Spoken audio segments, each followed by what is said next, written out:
नमस्कार, कैसे हैं आप सभी लोग। आशा करती हूँ सब लोग बहुत अच्छे होंगे और अपने अच्छे से स्टडीज़ कर रहे होंगे, अच्छे से पढ़ाई भी कर रहे होंगे।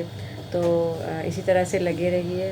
बहुत बहुत स्वागत करती हूँ आपका आपके अपने चैनल ज्ञान उदय में। तो आज जिस विषय पर हम चर्चा करने जा रहे हैं वो है आधुनिक काल की रचनाएँ।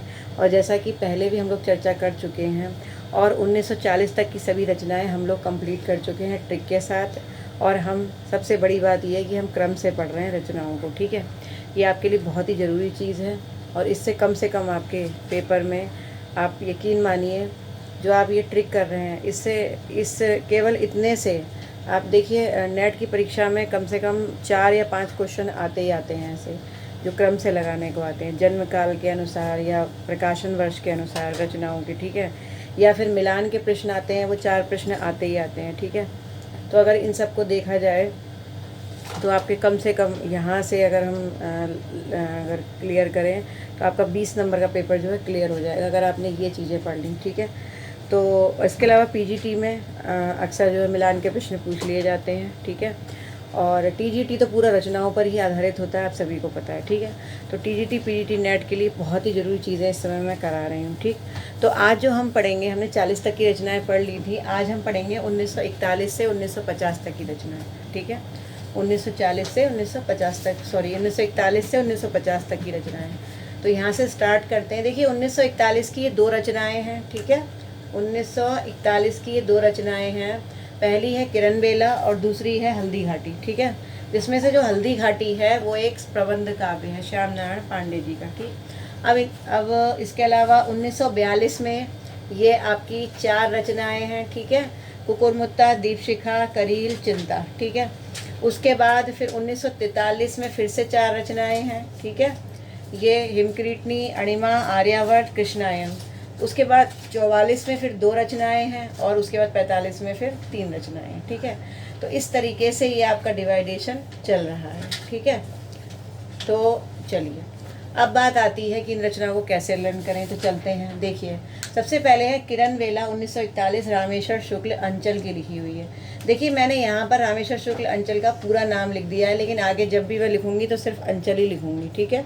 ज़्यादा बड़ा नहीं लिखूँगी, सिर्फ अंचल लिखूँगी, आप पहचान लीजिएगा, ठीक है। तो किरण बेला और ये है रामेश्वर शुक्ल अंचल। तो आप केवल अंचल ही याद रखेंगे, आपको और कुछ याद रखने की ज़रूरत नहीं। जब अंचल याद आ जाएगा तो रामेश्वर शुक्ल तो अपने आप ही याद आ जाएगा, ठीक है। तो देखिए अंचल, आप अंचल को आंचल समझिए। अंचल को आप क्या समझेंगे? आंचल समझेंगे, ठीक है।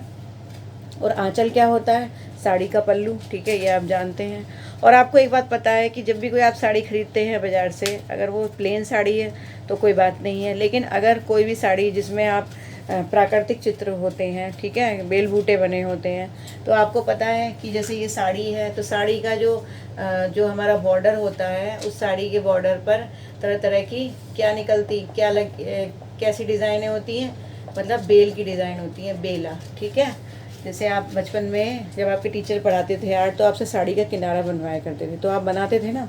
तो क्या है? किरण बेला। तो कुछ किरणें जैसी रचनाएं हैं, ठीक है, कुछ किरण जैसी रचनाएं बनती हैं और कुछ बेल बूटे टाइप के बनते हैं। तो किरण और बेला किस पर बनी होती है? आंचल पर बनी होती है, ठीक है। तो यहाँ से आपको याद हो जाएगा कि ये अंचल की लिखी हुई है। उसके बाद फिर आगे चलते हैं, ठीक है। अगला जो है वो है हल्दी घाटी। ये एक प्रबंध काव्य है श्याम नारायण पांडे जी का। इसको आप कैसे लर्न करेंगे? देखिए हल्दी क्या है? हल्दी पीली होती है, ये आपको पता है। हल्दी का रंग कैसा होता है? पीला होता है। और श्याम नारायण, देखो श्याम हो या नारायण हो, ठीक है, दोनों क्या पहनते हैं? दोनों की ड्रेस क्या होती है? पीताम्बर, ठीक है। दोनों का परिधान क्या होता है? पीताम्बर। चाहे श्याम हो और चाहे नारायण हो और चाहे पांडे हो, पांडे मतलब पंडित, ठीक है। ये तीनों कैसी ड्रेस पहनते हैं? हमेशा पीताम्बर, मतलब पीले कपड़े ज़्यादा पहनते हैं, ठीक है। तो और हल्दी का रंग भी कैसा होता है? पीला होता है। तो देखिए तीनों के चारों के रंग मैच कर रहे हैं आपस में। इससे आप लर्न कर सकते हैं कि जो हल्दी घाटी है वो श्याम नारायण पांडे जी की है, ठीक है। उसके बाद फिर आगे चलते हैं। फिर है कुकुरमुत्ता। कुकुरमुत्ता जो है वो निराला की लिखी हुई है, ठीक है। अब कुकुरमुत्ता क्या होता है पहले मैं आपको ये बता दूँ, ठीक है। कुकुरमुत्ता एक फंगस होता है, ठीक है, एक फफूंदी होती है। और जो ये कुकुरमुत्ता है इसको साइंटिफिक लैंग्वेज में एगेरिकस कहते हैं, क्योंकि मुझे याद आ गया साइंस की टीचर हूँ तो इसलिए आपको बता दिया, ठीक है। तो ये जो मशरूम या कुकुरमुत्ता या कुछ भी कह लीजिए, ठीक है, लगभग सब एक सबकी जाति एक ही जैसी होती है, लेकिन डिफरेंस होता है उनकी स्पीसीज़ में, ठीक है। तो देखिए जो कुकुरमुत्ता है वो वास्तव में ऐसी जगह पर ज़्यादा उगता है जहाँ पर जो है कोई जैसे कोई गंदी जगह होती है, ठीक है, वहाँ पर ये जो है उगता है ये पौधा। तो जहाँ बहुत गंदगी होती है, कुछ गंदगी पड़ी हो जहाँ पर, या तो गोबर वगैरह हो या किसी ने मूत्र विसर्जन किया हो वहाँ पर, ठीक है, किसी जानवर ने, तो ऐसी जगह पर ये जो है उगता है, ठीक है। तो आप देखिए कि जो ये पौधा है ये सैप्रोफाइटिक है, मतलब ये मृतोपजीवी है ना, और मृत चीज़ों पर उग जाता है। और फिर दूसरी चीज़ ये है कितना निराला है, आप सोच कर देखिए ये पौधा है कितना निराला, मतलब ये ऐसी चीज़ों पर उगता है, इतनी गंदगी में उगता है ये, उसके बाद भी इसमें इतना सारा प्रोटीन होता है और ये मार्केट में खूब बिकता है और ये खाया भी खूब जाता है ना। तो इसलिए ये हो गया ना निराला। तो कुकुरमुत्ता क्या है, बड़ा निराला है, आप सभी जानते हैं, ठीक है। उसके बाद फिर आगे चलते हैं, फिर है दीपशिखा। दीपशिखा जो है महादेवी वर्मा की है, ठीक है, महादेवी वर्मा की है ये रचना।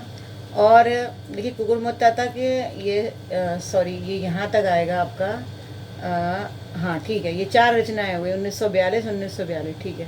अब कुकुरमुत्ता से शुरू कराए हमने 1942, ठीक है। अब आती है दीपशिखा 1942। दीपशिखा जो है वो महादेवी वर्मा जी की है। और आपको मालूम है महादेवी यानी जो महादेवी है, जो देवी है, उसके पास आप दीप तो जलाएंगे ही, है ना। आपके घर में भी जब पूजा होती होगी देवी की, नवरात्र में आप पूजा करते हैं या वैसे भी आप अगर पूजा पाठ करते हैं तो दीप शिखा जरूर जलाते हैं, है ना। आप दीप जलाते होंगे सुबह शाम अपने मंदिर में, तो जहाँ देवी होगी वहाँ दीप शिखा जरूर जलेगी। दोनों का बिल्कुल गहरा संबंध है आपस में, ठीक है, यहाँ से आप याद कर लीजिए। इसके बाद फिर है करील। करील जो है वो अंचल ने लिखी है, ठीक है। करील किसकी लिखी हुई है, अंचल। अंचल मतलब रामेश्वर शुक्ल अंचल ने लिखी है।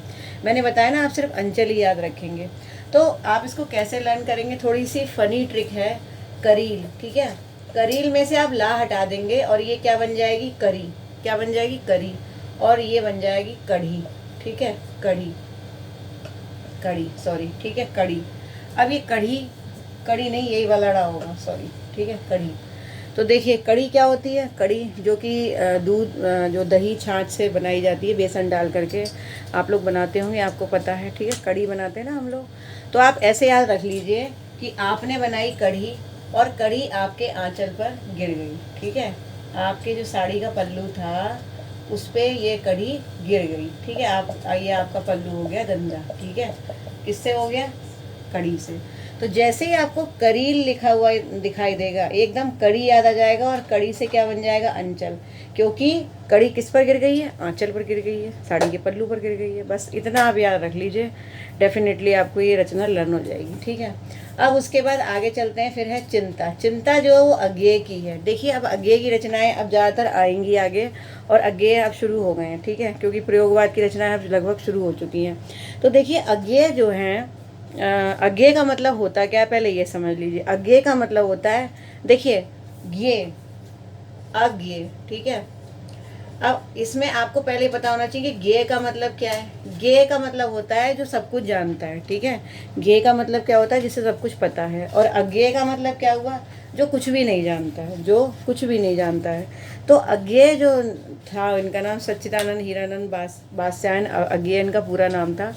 जो रचनाकार थे, बहुत ही फेमस और बहुत ही अच्छा लिखा है इन्होंने, आपने पढ़ा भी होगा। तो देखिए अज्ञेय, अज्ञेय का मतलब क्या हुआ, जो कुछ जानता ना हो, ठीक है। जैसे ही अज्ञेय का नाम आएगा आपके दिमाग में सीधे सीधे ये आना चाहिए कि जो कुछ जानता नहीं है, ठीक है। अब देखिए अज्ञेय जो थे वो कुछ जानते तो थे नहीं, ठीक है। अब देखिए जैसे अगर मान लीजिए आपके घर में 2 बच्चे हैं, ठीक है, आपके घर में 2 बच्चे हैं। एक बच्चा तो ऐसा है जो बहुत ऑलराउंडर है, जो सब कुछ जानता है, दुनियादारी बहुत अच्छे से जानता है, तो एक तो ज्ञेय है यानी सब कुछ जानता है। और एक बच्चा ऐसा है जो अज्ञेय है, यानी जो कुछ भी नहीं जानता है। वो घर से बाहर निकलता है तो उसको यही नहीं पता होता है कि हमें किसको कैसे टैकल करना है। तो आपको किसकी ज़्यादा चिंता होगी, आपको अपने छोटे मतलब उस बच्चे की ज़्यादा चिंता होगी ना, जो अज्ञेय होगा, जो चीज़ों को नहीं जानता है, नादान है, ठीक है। तो आप उसको इतनी जल्दी बाहर नहीं भेजेंगे। तो अज्ञेय नहीं जानता है, इसीलिए उसकी चिंता होती है। उसकी क्या होती है, चिंता होती है।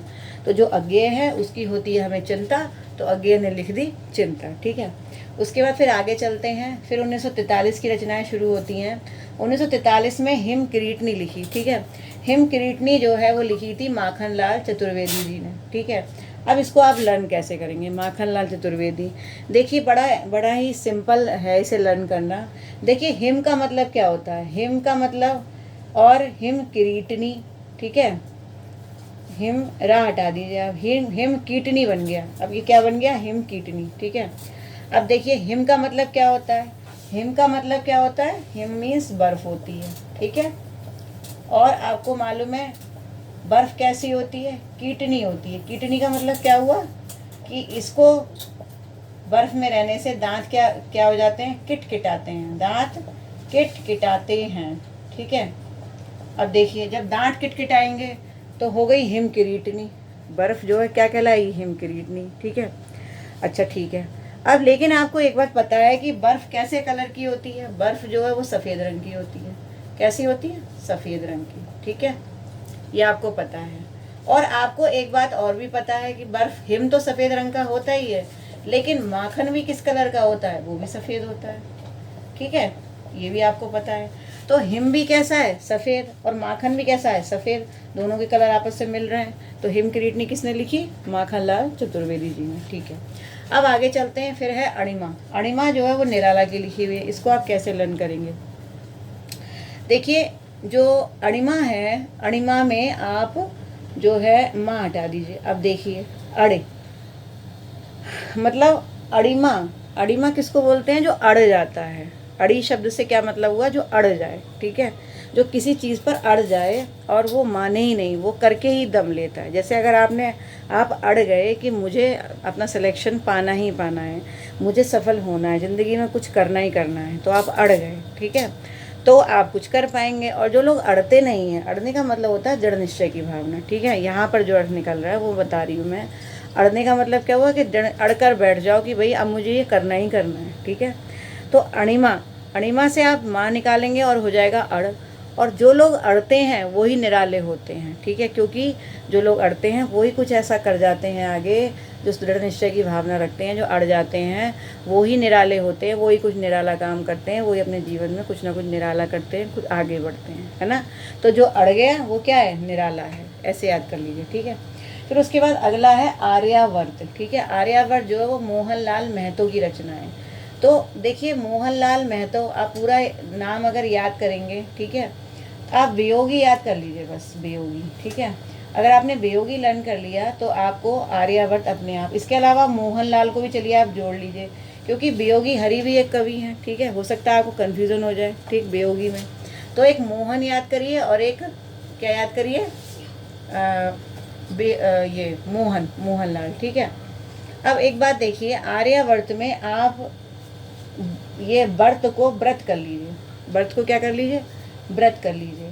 देखिए जो व्यक्ति व्रत रखता है, जो व्यक्ति व्रत रखता है वो बड़ा वियोगी हो जाता है, दिन भर कुछ खाने को नहीं मिलता। जो व्यक्ति व्रत रखता है उसे दिन भर कुछ भी खाने को नहीं मिलता, और जो खाने को नहीं मिलेगा तो बेचारा वीकनेस फील करेगा और वियोगी हो जाएगा। ठीक है, और वैसे ऐसा नहीं है, व्रत अपनी श्रद्धा से रखा जाता है। ऐसा कुछ नहीं है कि दिन भर हमें खाने को नहीं मिलता हम वियोगी हो जाते हैं। लेकिन मैं सिर्फ आपको ट्रिक बता रही हूँ कि जब दिन भर खाने को नहीं मिलेगा, कोई भी इंसान का व्रत होगा, उसे कुछ खाने को नहीं दिया जाएगा, तो वो वियोगी तो हो ही जाएगा। ठीक है, और व्रत आपने रखा किसका है, व्रत आपने रखा है मोहनलाल का व्रत। ठीक है, वैसे भी आपको मालूम है कोई शंकर भगवान का व्रत रखता है, कोई हनुमान जी का व्रत रखता है, कोई दुर्गा माता का व्रत रखता है।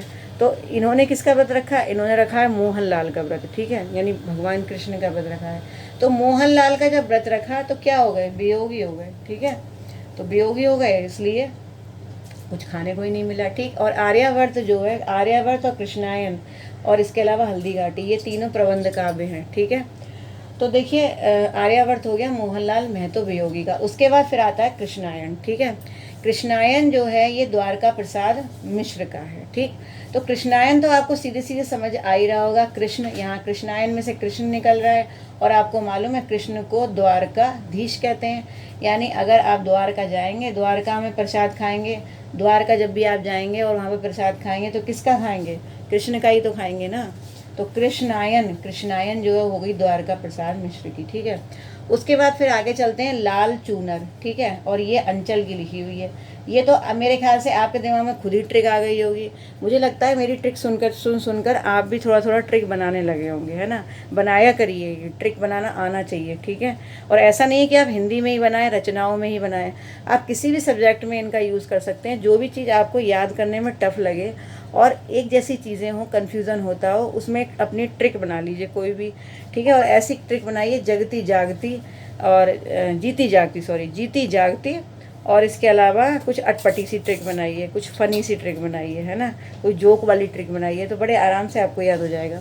तो ऐसे यहाँ पर देखिए बिल्कुल सीधी सीधी ट्रिक बन रही है, आपके दिमाग में आ भी गया होगा कि चूनर और आंचल दोनों का कितना गहरा संबंध है। भाई जो जैसे कोई भी अगर महिला है वो चूनर पहनती है, चूनर ओढ़ती है, तो वो उसका आंचल ही तो होता है, ठीक है। तो चूनर से क्या होता है, आंचल, ठीक है। तो चूनर का क्या बन जाता है, आंचल बन जाता है, ठीक है। बिल्कुल अच्छे से समझ में आ रहा होगा। रामेश्वर शुक्ल अंचल हो गए इसके, ठीक है। अब इसके बाद विक्रमादित्य, विक्रमादित्य जो है ये भी एक प्रबंध काव्य है, ठीक है। तो विक्रमादित्य जो है इसके जो रचयिता थे वो थे गुरु भक्त सिंह, ठीक है। तो गुरु भक्त सिंह, अब इसको आप कैसे लर्न करेंगे, देखिए विक्रमादित्य, विक्रमादित्य से आपको एक नाम याद आ रहा होगा, चंद्रगुप्त विक्रमादित्य, ठीक है। और आपको ये बात पता है कि चंद्रगुप्त विक्रमादित्य जो थे वो गुरु भक्त थे, मतलब गुरु के भक्त थे। कौन थे विक्रमादित्य के गुरु, चंद्रगुप्त विक्रमादित्य के गुरु कौन थे, वो थे, तो चंद्रगुप्त विक्रमादित्य जो थे, विक्रमादित्य आपको याद रखना है, विक्रमादित्य जो थे वो क्या थे, चाणक्य के शिष्य थे। और चाणक्य ने जीवन भर उनका साथ दिया और उन्होंने अपने गुरु की जीवन भर बात मानी। तो चंद्रगुप्त मतलब कहाँ एक चरवाहे थे जो चंद्रगुप्त थे, लेकिन सिर्फ उनकी गुरु यानी चाणक्य की नीति की वजह से वो एक दिन इतने बड़े सम्राट बन गए, ठीक है। तो चंद्रगुप्त कौन थे, मतलब चंद्रगुप्त विक्रमादित्य याद रखिए, विक्रमादित्य कौन थे, गुरु भक्त थे, चाणक्य के भक्त थे। तो आपको विक्रमादित्य से गुरु भक्त अपने आप याद आ जाएगा, ठीक है। फिर उसके बाद ये 1944 की हो गई दोनों, फिर आता है 1945 नए पत्ते, ठीक है। नए पत्ते जो हैं ये निराला की लिखी हुई है। अब देखिए नए पत्ते के बारे में सोचिए। देखिए बसंत का जब महीना आता है, नए नए पत्ते जब उगते हैं, नए नए पत्ते निकलते हैं पेड़ों से, तो आपने कभी ध्यान से देखा है, आप कभी अपनी बालकनी में खड़े होकर या किसी पार्क में जाकर देखिए, ऐसा होता है कि हमारे चारों तरफ इतनी सुंदर प्राकृतिक दृश्य होते हैं, शायद हम उन पर ध्यान नहीं देते। हम अपनी जीवन की दिनचर्या में इतने व्यस्त हो जाते हैं, अगर हम वॉक पर भी जाते हैं तो शायद हम प्रकृति का बिल्कुल स्पर्श नहीं करते, ठीक है। ये बड़ा मतलब बहुत ही एक आश्चर्य की बात है कि सब कुछ हमारे सामने है लेकिन हम उसे स्पर्श नहीं करना चाह रहे। आप कभी देखिए, जब भी आप बालकनी में खड़े हो जी, सामने पार्क है या कहीं पर भी खड़े होकर देखिए जहाँ प्राकृतिक दृश्य है, तो आप देखिए कि पेड़ पौधों में भी कितनी सुंदरता भरी हुई है, ठीक है, प्रकृति में भी कितनी सुंदरता है। तो आप देखिए जब बसंत का महीना आता है या किसी भी पौधे में जब भी नए पत्ते आते हैं, तो उन नए पत्तों को देखिए, वो देखने में कितने निराले लगते हैं, कितने सुंदर लगते हैं, है ना। वो जो कलर होता है, जो नया पत्ती का, जब पत्ती नई निकलती है, हल्का ग्रीन कलर जो होता है वो इतना सुंदर लगता है कि ऐसा कलर आप आर्ट में तो बना ही नहीं सकते, आप मतलब पेंट करके नहीं बना सकते। वो जो कलर है वो नेचुरल कलर होता है और उसकी जो संज्ञा है वो हम किसी चीज़ से दे ही नहीं सकते, है ना। बहुत ही सुंदर। मैंने एक बार एक कविता लिखी थी नए पत्ते पे, कभी मौका लगा तो आपको ज़रूर सुनाऊंगी कि नया पत्ता जो है वो हमें क्या सिखाता है, जो नया एकदम जो निकलता है पौधे से, मतलब क्या बात करता है हमसे। तो जो नया पत्ता है वो बिल्कुल निराला होता है, बहुत ही सुंदर लगता है देखने में उसका कलर, ठीक है। तो इसका मतलब जो नए पत्ते हैं वो कैसे होते हैं, निराले होते हैं, ठीक है। फिर उसके बाद आगे चलते हैं, फिर है धरती, ठीक है। धरती जो है ये त्रिलोचन की लिखी हुई है, ठीक, और 1945 की है। त्रिलोचन प्रयोगवादी का भी आपको पता ही होगा। तो देखिए त्रिलोचन की लिखी हुई है धरती। अब इसको आप लर्न कैसे करेंगे, सबसे बड़ी बात ये है, ठीक है। तो देखिए इसको याद करने का तरीका क्या है। देखिए धरती कैसी होती है, गोल होती है। आपको मालूम है धरती जो है हमारी गोल है, ठीक है, और थोड़ी सी चपटी होती है ना। वैसे तो यही बोला जाता है धरती गोल है, लेकिन धरती कुछ ऐसी होती है, ठीक है, थोड़ी सी चपटी है किनारों से। अच्छा, और आप देखिए लोचन का मतलब क्या होता है, ये है हमारी धरती, ठीक है, और लोचन मतलब हमारी आँखें, ठीक है। ये देखिए हमारी आँखें। अब आँखें हमारी कैसी होती हैं, ऐसी होती हैं, ठीक है। ये देखिए हमारी आँखें ऐसी होती हैं। तो जो हमारी आँखें ऐसी हैं और धरती देखिए, धरती का शेप देखिए और आँखों का शेप देखिए, लगभग एक जैसा है ना। तो धरती और लोचन दोनों का शेप एक जैसा होता है, ठीक है। तो जैसे आपने आप धरती पढ़ेंगे रचना, एकदम आपको लोचन याद आ जाएगा, ठीक है, आंखें याद आ जाएंगी। तो त्रिलोचन ने क्या लिखा? धरती लिखी, ठीक है। उसके बाद फिर आगे चलते हैं, फिर है जौहर। जौहर जो है वो श्याम नारायण पांडे की है। तो यहाँ पर हम देखते हैं, ठीक है, यहाँ पर हम इसको थोड़ा सा एक्सप्लेन करने की कोशिश करते हैं। जौहर, ठीक है, देखिए जौहर, और ये इन्होंने लिखा, ये किसने लिखी है? श्याम नारायण पांडे, ठीक है। अब एक बात देखिए, आप खुद सोचिए, देखिए जौ और हर, ठीक है। चलिए आप जौ को हटा दीजिए, चाहे ये हटा सकते हैं आप। तो हर का मतलब क्या हो गया? हरी। हर का मतलब क्या हो गया? हरी। और आपको मालूम है कि श्याम भी हरि का ही रूप है और नारायण भी हरि का रूप है। तो हरि यानी हर, ठीक है, हर हर।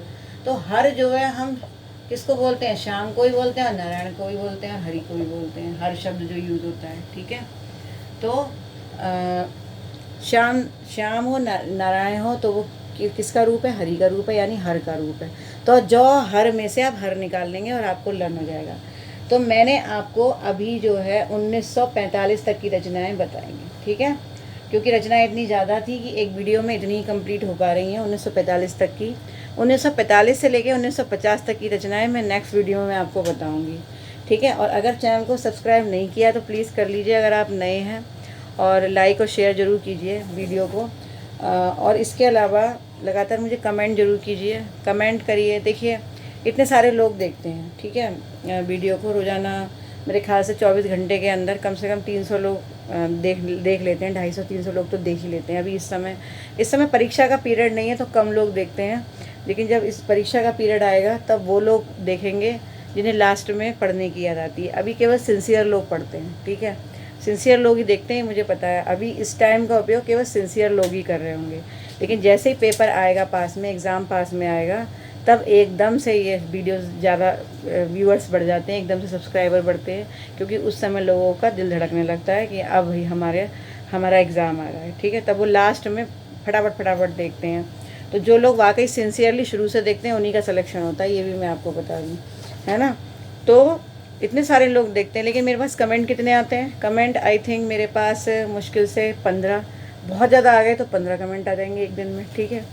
तो मैं ये कह रही हूँ कि आप जब भी वीडियो को देखते हैं तो आप कमेंट मुझे ज़रूर कीजिए, जिससे मुझे भी अपनी खामियों का पता चले, अगर नेगेटिव कमेंट है कोई, या फिर मुझे अपनी अच्छाइयों को पता चले कि भाई अगर मैं आपको कुछ दे पा रही हूँ कंटेंट तो वाकई आपके काम आ रहा है या नहीं आ रहा है। तो प्लीज़ सभी लोग कमेंट जरूर कीजिए, ठीक है, कमेंट कीजिए, शेयर कीजिए अपने दोस्तों को या जिसको भी आप कर सकते हैं, और लगातार जो है लाइक कीजिए, और इसी तरह से देखते रहिए मेरे वीडियो, लगातार रचनाएं याद करते रहिए। तो फिर मिलती हूँ नेक्स्ट वीडियो में नई ट्रिक्स के साथ। नमस्कार।